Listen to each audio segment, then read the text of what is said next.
Баршаңызға қайырлы күн, менің каналымның құрметті көрермендері. Бүгін біз сіздермен ішкі жиын 143-ші сабақ суды қорғауға байланысты есептер шығаратын боламыз.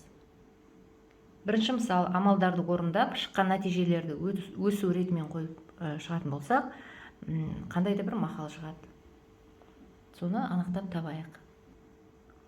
Мінеке амалдар ретін анықтап, нәтижесін тапқан кезде, ең азы 109 судың 129-да 316 сұрауы 705 бар. Демек, судың да сұрауы бар деген мақал шығады екен. Бұл жерде суды үнемдеу керек, оның да сұрауы бар, сұрауды бейберек жұмсауға болмайды деген мағынада айтып тұр. Екінші есеп, фигуралардың ортақ қасиеттерін анықта, жиындардың қайсысы ішкі жиын болып табылатынын анықта, Эйлер-Вен диаграммасын кескіндеп көрсет, оған фигуралардың суреттерін сал дейді. С деген жиын бізде төртбұрыштар жиыны болу керек, А тік төртбұрыштар жиыны, В шаршылар жиыны болып шығу керек. Енді осы жиындарды кескіндеп салайық. Мына жердегі біздегі сырттағы үлкен жиын бұл төртбұрыштар жиыны. Бұл төртбұрыштарға барлық фигуралар кіре береді, өйткені барлық фигураның төрт қабырғасы, төрт бұрышы, төрт төбесі бар. Сондықтан бұл жиынымыз біздің С жиыны болып есептеледі. Енді А тік төртбұрыштар жиыны дейді. Осы жерде қай фигура тік төртбұрыш көрсетеді? Мінекей мына фигура тік төртбұрыш. Оның ережесі бар, қарама-қарсы қабырғасы тең болатын және барлық бұрыштары тік болатын бұрыш. Бұл бізде А жиыны болып есептеледі. Б жиыны шаршылар жиыны. Шаршылар жиынына бір ғана элемент кіреді, барлық қабырғасы тең. Мынау Б жиыны. Ал қалған элементтер ол С жиынының ішіне кіре береді. Яғни А жиыны мен Б жиыны С жиынның ішкі жиыны болып табылады. Үшінші есеп. А жиынының элементтерінен өзің анықтаған қасиеттер бойынша бір ішкі жиын құр. Эйлер-Вен диаграммасына әрбір жиынның элементтерін жаз. Екі ішкі жиын құруға бола ма дейді. Осы бойынша жұмыс жасаймыз. Мінекей А жиынның элементтерін жазып шықтық. Осы сандардың барлығы натурал сандар жиыны деп айтсақ болады. А жиыны натурал сандар жиыны. Енді айтады, қандай да бір өзің анықтаған қасиет бойынша ішкі жиын құрастыр дейді. Бізде бұл Б жиыны болсын. Б жиыны ішкі жиын. Оған біз тек қана дөңгелек сандар жиынын ғана жазамыз. Сонда бізде Б жиыны, оның элементтері 70 және 50-ге тең болады. Ал қалған сандардың барлығы 11, 22, 6, 3, басқа сандардың барлығы А жиынында тұра береді. Келесі екі ішкі жиын құруға болады ма дейді. Әрине екі ішкі жиын құруға болады. Оның біреуі бізде дайын. Б жиыны ол дөңгелек сандар жиыны. Оған 50 мен 70 кіреді. Және С жиынын құрастырайық. Бұған бір таңбалы сандар жиыны деп алайық бұл жиынды. Енді осы мынау А жиындағы элементтердің ішінен бір таңбалы сандарды ғана бұл жиынға кіргіземіз. 6, 3 және 9 деген сандар бар. Мінекей, екі ішкі жиын құрастыруға болады екен. Ал қалған элементтердің бәрі, қалған сандардың бәрі А жиынында қала береді. 11, 22, 44, 33 және 17. Мына жаққа да жазып қойға болады мінекей. С жиынның элементтері 6, 3 және 9.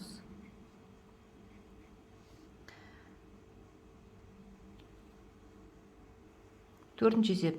Эйлер-Вен диаграммасымен кескіндеп көрсет, оған бірнеше элементтерді жаз. N екі таңбалы натурал сандар жиыны, А 30-дан кем емес, 30-дан кем екі таңбалы натурал сандар жиыны, Б деген 30-ға тең және одан артық екі таңбалы натурал сандар жиыны. Осындай жиындарды Эйлер диаграммасында көрсетуіміз керек екен. Мінекей N бізде екі таңбалы натурал сандар жиыны, А деген 30-дан кем екі таңбалы сандар, Б 30 және одан артық екі таңбалы сандар жиыны. Енді осыны диаграмманың кіргіземіз. Сонда бізде А да, Б да N жиынының ішкі жиыны болып тұр. Мына жиын бізде N жиыны, мынау Б жиыны, мынау А жиыны.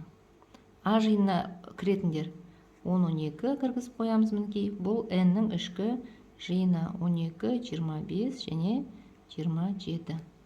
Б жиынына кіретіндер 30, 33, 36, 41, 46 және 51. Ал осы жерде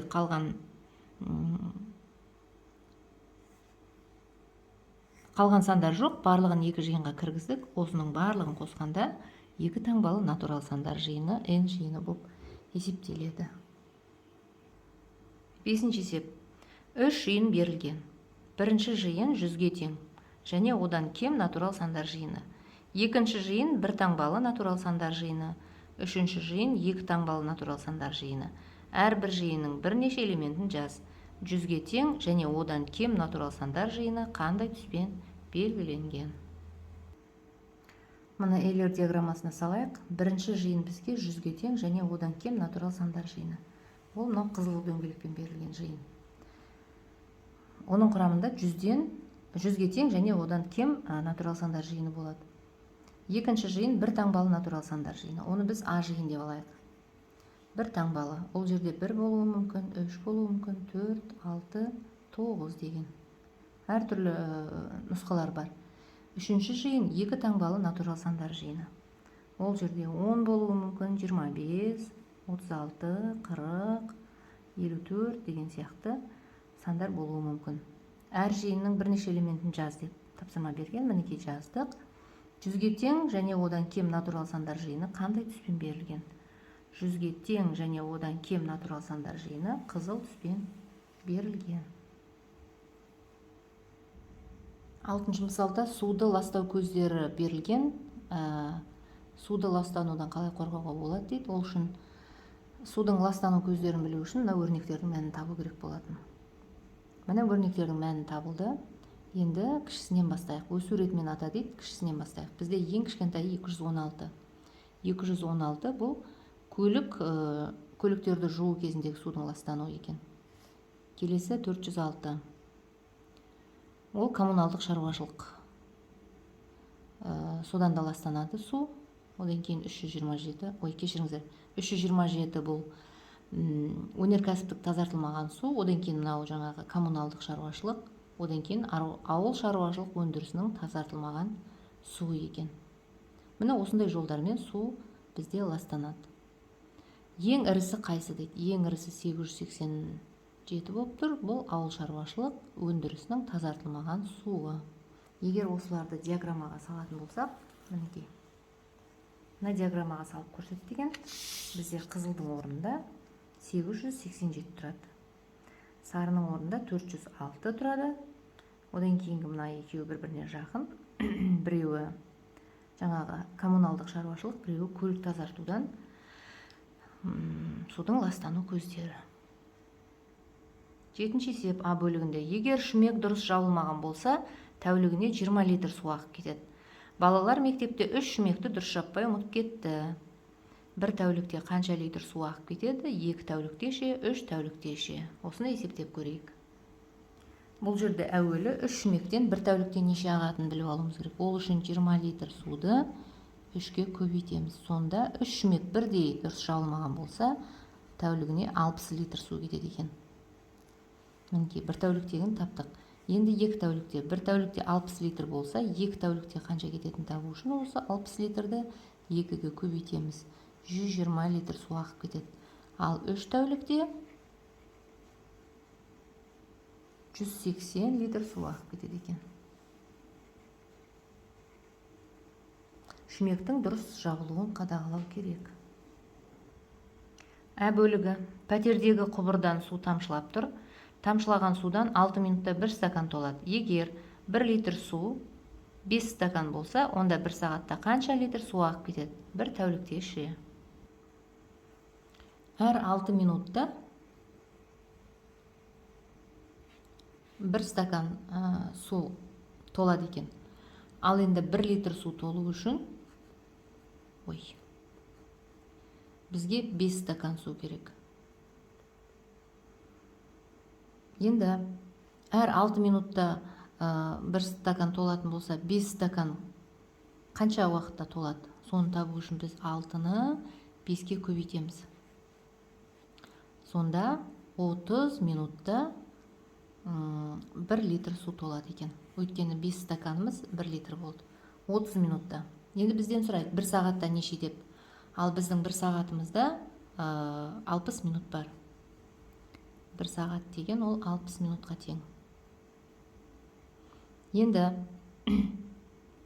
30 минутта 1 литр толатын болса, 60 минутта қанша литр толады? Оны табу үшін 60 минутты 30 минут литрға бөлеміз. Сонда 1 сағатта 2 литр су толады екен. Ағып кетеді екен. Тағы бір сұрақ бар. 1 тәулікте қанша дейді? 1 тәулікте бізде 24 сағат бар. Енді 1 сағатта 2 литр су ағып кете беретін болса, 24 сағаттағын табу үшін біз 24 сағатты 2 литрға көбейтеміз ғой. Сонда 1 тәулікте 48 литр су ағып кетеді екен. Б бөлігіндегі есеп шығарайық. Үйіліп тұрған ыдысты суды қатты ағызып жуғанда 100 литр су жұмсалады. Ал қол жуатын шұңғылшаның су ағарын тығынмен жауып қойып, суды қажетіне қарай құйып алып жуғанда 20 литр су кетеді. Егер ыдысты екінші тәсілмен бір күнде 3 рет жуса, онда неше литр су үнемдеуге болады? Егер де біз суды ағызып қойып жуатын болсақ, онда бір жуғанда 100 литр су кетеді екен. Бізге айтады 3 рет ыдыс жуады дейді күніне. Сонда күніне ағызып қойып жуатын болсақ, 300 литр су ағып кетеді екен. Егер үнемдейтін болсақ, онда 20 ғана литр су кетеді. 20 литрмен үнемдеп 3 рет жуатын болсақ, біз 60 литр суды жұмсаймыз. Енді қанша су үнемдейміз? Мынадан алып тастау керек. 300 литр судан 60 литрді алып тастаймыз. Сонда біз 240 литр суды үнемдей аламыз. Ағызып қойып жуғаннан көрі тығындап жуған бізге әлде қайда үнемдірек болады екен. 8-ші. Көп бұрыштардың қабырғаларын ұзындығын өлшеп, олардың периметрін табуымыз керек. Егер осы төрт бұрыштардың бірде қабырғалары болса, оларды көбейтумен алмастыруға болады. Бірінші фигурада бізде ол шаршы екен, өйткені оның барлық қабырғасы тең 2 сантиметрге тең. Енді оның периметрін табу үшін осы 2 сантиметрді 4-ке көбейте саламыз, өйткені оның 4 қабырғасы бар. 8 сантиметр периметр шықты.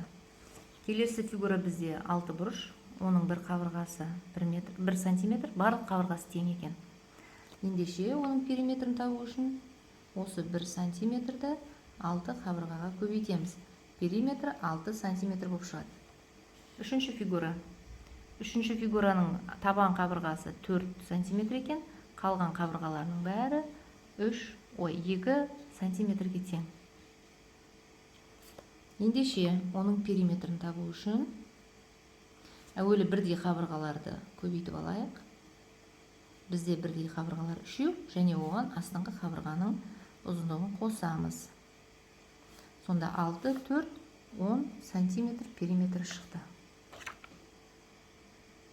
9-ші есеп бұл шығармашылық жұмыс немесе логикалық зерттеушілік деп айтуға да болады. Бөшкеде 28 литр су бар, сыйымдылығы 7 литр шелек және сыйымдылығы 6 литр ожау бар. Бөшкеден шелекке 6 литр су құйып алу қажет. Осы ыдыстардың көмегімен қажетті мөлшердегі суды қалай құйып алуға болады? Кестені пайдалан. Бұл енді бізде менің сабақтарымды көріп жүрген болсаңыздар, құю есептері деген логикалық есептер болатын, сабақ болатын. Сол жерде қалай шығатынын түсіндіргем. Сол әдісті пайдаланып, осы есепті шығарып көрейік.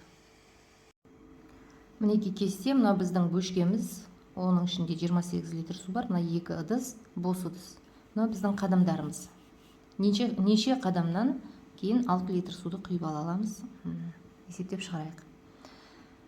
Енді 28 литр, бұл жерде мынандай қағида бар. 3 ыдысты қосқан кезде міндетті түрде 28 литр шығу керек, одан артық емес. 28 бізде бар. Ал мына 2 ыдысымыз бізде бос. Енді бұл жерде жоғарыдан төмен қарай деген қағида. Жоғарыдан бастап төменді толтырамыз. 28 литр бөшкеден 7 литр шелекке суды құйып аламыз. Сонда өзінде 21 қалады. Мына шелегіміз әлі бос. Енді бос шелек әрдайым толып тұру керек. 7-ні мынаған құямыз. Оған 4 литр су сияды. Өзінде 3 қалады, мынау 21. Үшеуін қоссақ 28-міз шығып тұр. Енді не істейміз? Мынау шелек толды.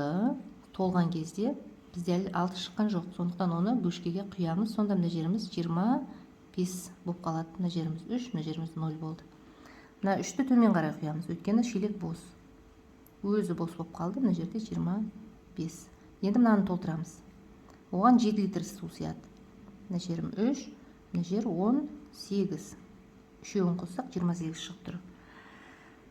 Енді төмендегі шелекті толтырамыз. Әлі 6 шыққан жоқ. Оған қанша керек? 1 литр керек. Мынаның 1 литрін мынаған құйсақ 4 болады. Өзінде 6 литр қалды. Мына жағымыз 18 күйінше тұр. Мына шелек толды. Оны мынаған құйып жібереміз. Сонда бұл жеріміз 22 болады. Мына жеріміз 6 литр шығады. Мына жерде 0. Мінекей біздің 6 литр суымыз шықты. Бірінші, екінші, үшінші, төртінші, бесінші, алтыншы, жетінші, сегізінші қадамнан 6 литр суды шығарып алдық. Міне бұл есеп осылай шығады. Егер менің видеомды соңына дейін көрген болсаңыз, сізге ұнаған болса, пайдалы болса, онда лайк басып, комментарий жазып кетіңіз. Және де қоңыраушаны басып қоюды ұмытпаңыз.